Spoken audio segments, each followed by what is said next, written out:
Lewis Hamilton in Austin before this weekend's US Grand Prix. Photo by Clive MasonGetty Images For the first time this season, Lewis Hamilton's mother, the publicity she Carmen, has turned up to watch him race. So, too, has his brother Nicholas, famously a picture of emotion at his maiden world title celebrations in 2008. On a rainy day in Texas, a sense grew that they were gathering for a coronation. With victory here in the Lone Star State tomorrow, Hamilton can elevate himself to company that seemed impossibly remote as a child, when his family crammed into a camper van at 5.0 am to schlep to a far-flung karting track. There are as many quadruple world champions in Formula One as presidential faces on Mount Rushmore. Only Juan Manuel Fangio, Alain Prost, Michael Schumacher and Sebastian Vettel have unlocked entry to the club. Hamilton, at 32, is on the cusp of an achievement that would endure for posterity. The numbers this weekend are not stacked in his favor. Hamilton needs to win and to hope that Vettel finishes no better than sixth if he is to garner the glory. That is hardly inconceivable, given how deftly Ferrari have contrived to throw this championship away. Vettel was 25 points clear of Hamilton after Monaco but has fallen to 59 adrift, thanks largely to a first corner smash in Singapore and a spark plug failure in Japan. Realistically, the German needs to win here and in Mexico next Sunday merely to extend the duel to the penultimate race in Brazil. Hamilton, though, has arrived in Austin in no mood to be usurped, and he resented the notion that Ferrari had served up his latest silverware on a platter, insisting if I was to win this championship, I would say that I had earned it. Any anxiety is assuaged by Hamilton's luminous record in this race. Since the US Grand Prix switched from Indianapolis to the Circuit of the Americas, he has been knocked off the winner's perch just once, amassing more honorary Stetsons than John Wayne. It is here, too, that he became champion for a third time in 2015, at the expense of a visibly peaked Nico Rosberg.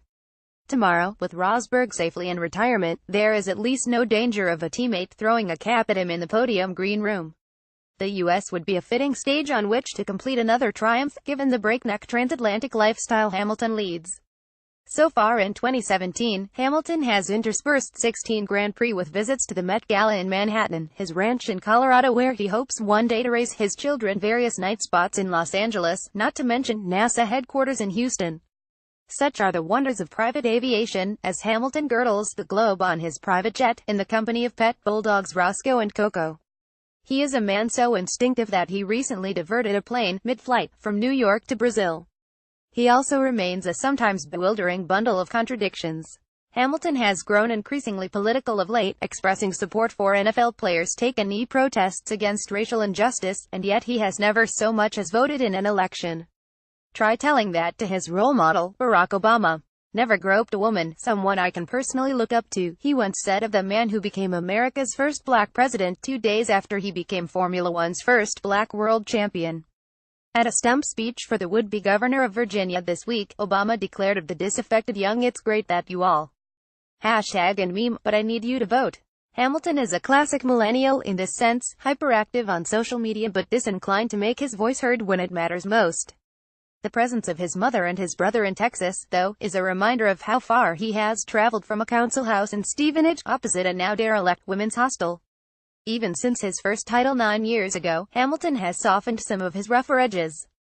The moment when he tweeted Jenson Button's car data, as his former McLaren teammate has described in his autobiography, would be unthinkable today. 4 years of almost unbroken success at Mercedes have brought both maturity and a serenity to his outlook.